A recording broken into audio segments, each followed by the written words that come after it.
দিনে একবার নুন দিয়ে হাত ধুয়ে নিন, হাতে নাতে ফল। ভাগ্যের লেখা আমাদের সকলকে মেনে চলতে হয়। কথায় আছে, ভাগ্যে যা লেখা আছে সেটাই হবে। কিন্তু যদি আমরা একটু চেষ্টা করি তাহলে জ্যোতিষশাস্ত্র অনুযায়ী নানা উপাচার মেনে ভাগ্যকে কিছুটা হলেও প্রসন্ন করতে পারি। রান্নাঘরে খুব দরকারি মশলার মধ্যে নুন অন্যতম। নুন ছাড়া খাবার বিস্বাদ হয়ে যায়। কিন্তু এই নুন দিয়েই অনেক জ্যোতিষ ও বাস্তু টোটকা করলে জীবনের ছোট ছোট সমস্যা থেকে রেহাই পেতে পারেন।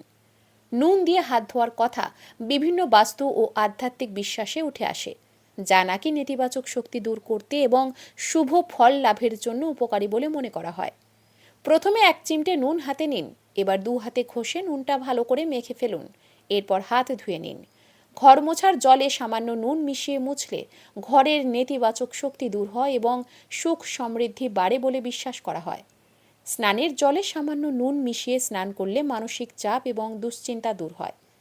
কাঁচের বাটিতে সামান্য নুন, 4টি লবঙ্গ এবং জল নিয়ে সেই জলে হাত ধুলে নাকি ভাগ্যের উন্নতি হয় এবং অভাব দূর হয়।